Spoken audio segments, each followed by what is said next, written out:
3월 12일 정전시장입니다.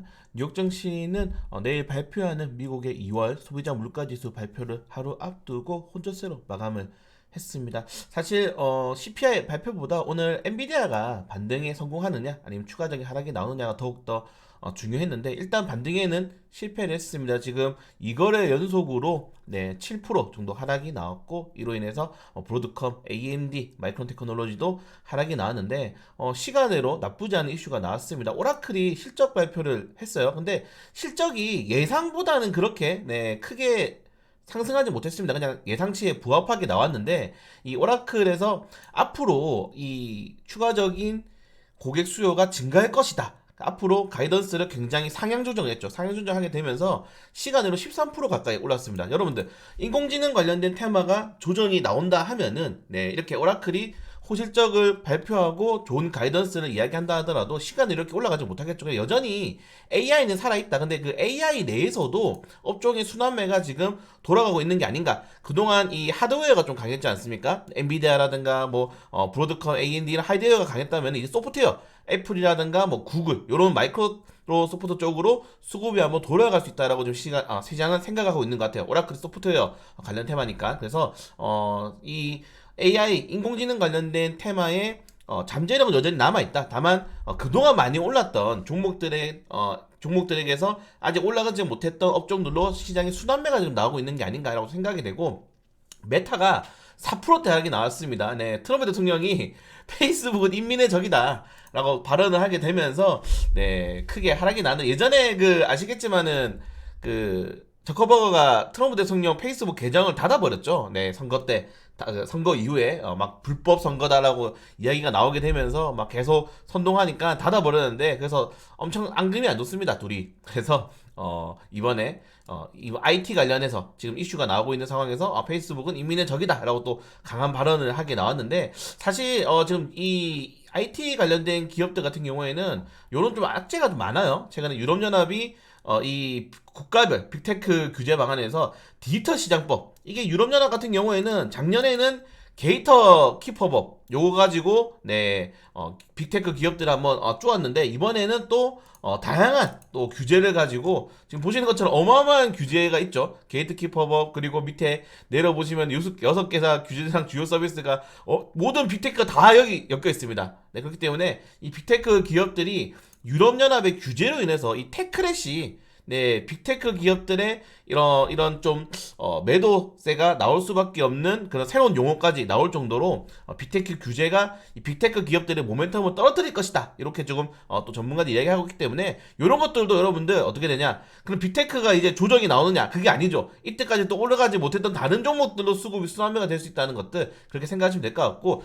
전체적인 증시는 여러분들 금리 인하를 앞두고 있어요.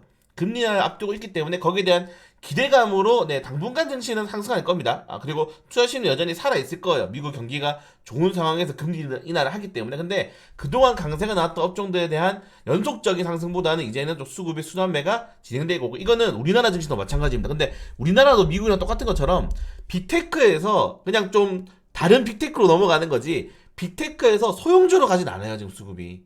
우리나라 시장은 지금 완전히 그렇지 않습니까? 완전히 코스피와 코스닥이 갈라진 모습을 보이고 있는데 미국의 그런 발자취를 그대로 따라가고 있는 상황이 현재 나오기 때문에 다시 말씀드립니다. 코스피 사셔야 됩니다. 지금 코스닥 종목도 괜히 사시면 안 되고 코스피 종목을 좀 안전하게 5월달 밸류 프로그램 공개할 때까지는 좀 모아가보자 이렇게 좀 말씀을 다시 한번 더 드리고 싶고요.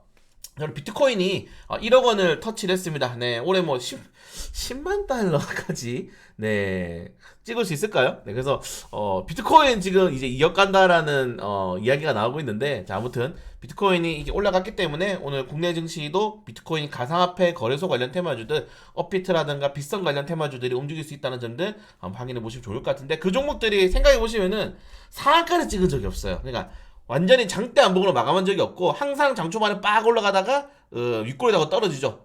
오늘도 마찬가지일 겁니다. 그렇기 때문에 여러분들도 공략을 한다 하시더라도 적당히 수익 보고 나오시는 게 조금 더 좋지 않을까 이렇게 다시 말씀을 드리고 싶습니다. 자, 그리고 국채금리가 좀 소폭 상승했다는 점들, 이제 CPI 발표를 앞두고 단기적인 상승이 나왔다는 점들 확인하시면 될 것 같고, 그걸 제외하고는 뭐 큰 이슈는 없어요. 이번 주는 여러분들 일정이 없습니다. CPI 발표랑 미국, 한국 선물 옵션 동시 만기일이 가장 큰 일정이에요, 이번 주는. 그래서 일정이 많이 없기 때문에 오늘도 역시나 이 반도체 종목들의 추가적인 하락이 나올 것인지, 아니면은 반도체 종목들의 오라클의 시간에 탄력을 통해서 단기적인 반등에 성공할 것인지 좀 지켜볼 필요가 있을 것 같고, 그걸 제외하더라도, 그냥 반도체를 제외하더라도 지금 우리나라의 종목들 살 게 너무 많아요. 네, 어제부터 이슈가 굉장히 많이 나왔거든요. 그런 것도 좀 밑에서 다시 한번 알아보도록 하겠습니다. 자, 그럼 러시아에서 한국인이 간첩 혐의로 체포가 됐다고 하는데, 러시아는 여러분들 중국, 러시아 이런 국가는 우리가 지금 기본적으로 생각하는 상식의 나라가 아닙니다. 그래서 뭐 죄를 덮어씌울 수도 있고, 이건 조금 더 추가적인 이슈 한번 봐야 될 필요가 있을 것 같고, 왜냐면은 이런 간첩 이슈가 국가 간의 분쟁까지 확대될 수 있단 말이에요. 그래서 조금 더 지켜볼 필요가 있을 것 같고, 어제 제가 마감 시간에 말씀드렸잖아요. 중국 시진핑 관저에 차량 돌진하면서 살인범 공산당을 외쳤다 그럽니다. 야, 이거 그 중국인들은 사실 약간 밈이긴 하지만은 천안문 사태 이후에 전부 다 이제 돌아가셨다는 좀 우스갯소리가 있잖아요. 다 이제 공산화 돼버려가지고 이제 예전에 기계가 있는 중국인은 다 죽었다 이렇게 이야기가 나왔는데, 아직 몇 분 남아 계시네요. 그래서 살인범 공산당, 이제 중국도 여러분들 얼마나 경기가 안 좋으면은 뭐 유명하지 않습니까? 탕핑종 바닥에 누워서 있는 젊은이들. 그리고 중국도 지금 여러분들 출산율이랑 결혼율이 엄청 낮다고 합니다. 우리나라보다 더 낮대요. 그 정도로 지금 중국의 경기가 암울한 상황에서 이제 이렇게 하나씩 네, 목소리 내는 사람들이 나오고 있다는 것들. 그리고 이게 여러분들 이렇게 뉴스에 나온 게 대단한 겁니다. 중국은 아시겠지만은 구글이 안 되죠. 구글, 유튜브 이런 데가 안 되죠. 중국 웨이보를 쓰고 내부적인 그 웹을 쓰는데, 그 정도 이런 것들이 지금 나오지 않는 상황에서 이런 게 공개됐다는 것들이 어마어마한 사실이다. 중국도 그래서 내부적으로 정치적으로 좀 흔들리고 있는 게 아닌가 이렇게 좀 생각이 되고, 왜냐면은 이번 뭐 양해 그리고 뭐 그 행사 때 뭐 아무것도 없었어요. 뭐 추가적으로 경기 부양하겠다 뭐 추가 이슈가 안 나왔어. 물론 뭐 반도체 펀드를 만들겠다라고 했지만 그게 뭐 장기적인 관점인 거고, 그래서 중국의 이제 이런 또 시민들의 또 추가적인 이슈가 나올 수 있을지 한번 지켜보는 것도 재밌을 것 같고, 자, 그리고 대만이 어제 TSMC가 크게 하락이 나왔거든요. 5% 이상 하락이 나왔는데, 자, 여러분들 보세요. 지금 대만도 탈원전 한 다음에 개박살 나가지고 전기요금 10%에서 12% 이상을 인상 추진하고 있다고 합니다. 우리나라도 전기요금 올려야 되죠. 네, 근데 전기요금 우리나라는 못 올리죠. 선거 앞두고 있으니까. 여러분도 전기요금 올리려 그러면은 막 반대하시잖아요. 근데 올려야 돼요. 전기요금. 전기요금 올려야 돼요. 적자가 너무 심해, 한국전력이. 전기요금 올려야 되는데, 그래서 결국에는 이 탈원전한 국가들이, 우리 가장 그 심한 국가가 독일이지 않습니까, 여러분들? 독일 같은 경우에는 탈원전 한 다음에, 탈원전 할 때는 메르켈 총리 찬양했죠. 역시 메르켈이다. 근데 메르켈이 똥 싸놓고 가니까 지금 독일 어떻게 됐습니까? 유럽연합에서 뭐 말도 못해요. 예전에는 유럽연합의 1강이 독일이었는데 지금은 프랑스에서 원전에서 에너지 수입하고 있습니다. 네. 러시아랑 로드스트림 그 가스 끊기고 나서 지금 독일이 지금 엄청나게 안 좋아졌어요. 그러니까 항상 에너지 자립화, 식량 자립화, 요거는 필수란 말이에요. 이게 다른 국가들이랑 어떻게 사이가 안 좋아질지 모르는데, 그래서 우리나라도 빨리 원자력을 뭐 개인적인 생각입니다만은 더 확보해야 되지 않을까 이렇게 생각이 되고, 자, 그리고 어제 좀 루머가 있었죠. 우리 그러면은 밸류업 그 최근에 이런 뉴스 있었지 않습니까? 이봉 금감원장이 밸류 프로그램 따르지 않은 기업들의 증시 퇴출을 고려하겠다 그렇게 해가지고 이 루머가 있었어요. 일본은 진짜로 상장 폐지 시킨대. 근데 일본에서는 상장 폐지 시키지 않습니다. 네, 일단 이런 루머가 있었다 이렇게 좀 생각하시면 될 것 같고, 자, 정부가 지금 뭐 요새 전고체 관련해서 너무 많이 올랐어요. 네, 전고체는 너무 많이 올랐기 때문에 뭐 전고체라든가 차량대 배터리 R&D를 추진하고 있다 이런 뉴스가 났긴 하지만, 이미 이런 뉴스들을 낼 걸 예상하고 세력들이 매집한다는 뉴스가 뒤늦게 나왔겠죠. 관련된 내용도 보시면 될 것 같고, 그래서 뭐 K 배터리 기술에 대해서 뭐 정부 지원이 절실하네 하면서 이런 내용이 많이 있습니다. 그래서 추가적인 탄력이 나올 수 있지만은 일단 단기적으로 많이 올랐다고 보시면 될 것 같고, 오늘 같은 경우에는 또 이제 서울대에서 18일날 또 전원 사직, 교수진에서 이제 사직이 나오기 때문에 원격 진료라든가 관련 테마주들이 추가적으로 움직일 수 있다는 점들 한번 확인해 보시면 좋을 것 같습니다.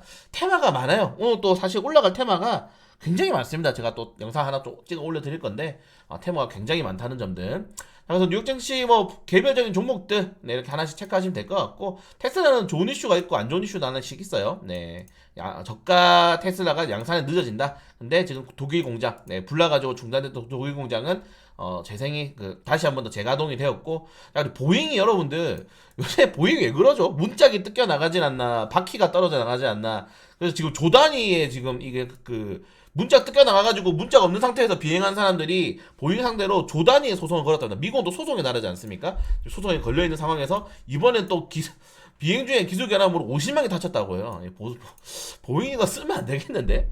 네, 아무튼 이런 내용이 있다는 점들 보시면 될 것 같고, 네, TSMC가 5% 하락이 나왔다는 점, 이 정도까지 보시면 될 것 같습니다. 오늘 우리나라 반도체가, 저는 어제 SK하이닉스를 이제 팔았는데, 어느 정도까지 좀 반등이 나올 것인지, 추가 하락이 나올 것인지가 좀 귀추가 주목된다. 근데 어제는 오라클이 안 올랐단 말이에요. 그래서 오라클이 어떤 영향을 줄 수 있을지 좀 지켜볼 필요가 있을 것 같고, 아까 말씀드린 것처럼 원격진료 관련 테마주들, 추가적인 흐름 나올 수 있다는 점들 한번 확인해 보시면 될 것 같고, 최근에는 이제 인성정보, 뭐, 라이프 케어뿐만 아니라, 새롭게 뭐, 알서포트라든가, 이런 종목들이 또 테마적으로 순환매가 되고 있죠. 링리트도 가끔씩 오르고 그래서 테마적으로 순환매가 되고 있기 때문에 이런 것들도 여러분들 상한가를 찍지 못합니다. 항상 윗골이 나기 때문에 장초반에 공격했다가 후딱 나오셔야 돼요. 네, 후딱 나오셔야 된다. 괜히 물리신다. 상한가 노리신다가는. 오늘 개별적인 종목들 좀 굉장히 이슈가 많죠. 네, 하나씩 좀 잘 체크를 해보시면 좋을 것 같습니다. 네, 이 정도까지. 그리고 이제 어제 LG에서 잭슨 렉과 이제 막 협업하게 되면서 알츠하이머 관련된 이슈가 나왔는데 일단 협업 기회가 없었어요. 제가 다 찾아봤는데 없어가지고 그냥 국내 치매 알츠하이머 관련 테마주들이 좀 움직일 수 있을 것인지 좀 지켜볼 필요가 있을 것. 근데 여러분들 힘듭니다. 지금 1112가 위에 뉴스 보셨잖아요. 1112가 지금 도나네맙 이거 3명인가 죽었는데 승인 연기돼 3명 죽었는데 그러니까 그 정도 여러분들 이 임상이라는 게 쉽지 않아요 여러분들. 그래서 신약은 정말 힘들다는 것들. 그래서 웬만해서는 제약바이오 사지 마라 이렇게 말씀을 다시 한번 더 드리고 싶습니다. 네, 이 정도까지 보시면 될 것 같고 개별적인 종목들 하나씩 잘 체크하시면 될 것 같고 좀 재밌는 점은 자 이마트가 5년간에 59% 하락했는데 지금 어제 뉴스가 나왔죠. 해상 승진보다 밸류업 대책을 내놓아야 되지 않을까 이런 뉴스가 나왔습니다. 재밌는 뉴스죠. 그래서 이런 뉴스가 나왔기 때문에 제가 예전에도 몇 번 정용진 회장님을 깠는데 저희 조용희 회장님의 이마트 철수 사업은 어마무시하죠. 그러니까 손대는 것마다 다 말아 드시고 계세요. 네, 보시는 것처럼 이마트의 철수 사업 변화 이것뿐만 아닙니다 여러분들. 여기다가 이건 뭐 개별적으로 진행했던 거고 여기에 이베이 인수하고 이런 것들 하면서 돈 진짜 어마무시하게 날려먹고 2000년대 이후에 갑자기 요새 맨날 인플루언서 빙의하셔가지고 요런 거 정용진 브랜드 용지니어스 용진이 영상 YJ 박스 이런 거 만들었는데 이거 2001년도에 만들었잖아요. 지금 여러분들 이 브랜드 보시기나 하신 적 있나요? 없어요. 네, 그래서 차라리 좀 이른 나이에 내려오시는 게 어떨까. 그래서 이마트 주주분들의 최대 악재는 뭐다? 정용진이 뭔가 하면은 다 이마트에서는 싫어요 주주분들이. 그래서 지금 예전에 이것도 날렸잖아요. 제주 소주 푸른밤. 그래서 뭐만 하면은 다 날아간다. 그래서 여러분들 이마트 주주분들 혹시 계실지 모르겠는데 뭔가를 안 하시기를 좀 기도하시면서 보여주시면 될 것 같습니다. 아무튼 이 정도 내용이 있다는 점들까지만 보시면 될 것 같고 오늘 사면 공격 청량 있으니까 꼭 하시길 바라겠고 뭐 큰 이슈는 없습니다 이번 주 내내. 자, 그래서 어제처럼 뭐 반도체를 제외하고라도 살 종목들이 많아요. 저희가 어제 대형주 공략한 것처럼 오늘 또좀 밸류 프로그램에 좀 영향을 줄 수 있는 그런 종목들 위주로 한번 잘 찾아가지고 공략해 볼 수 있도록 하겠습니다.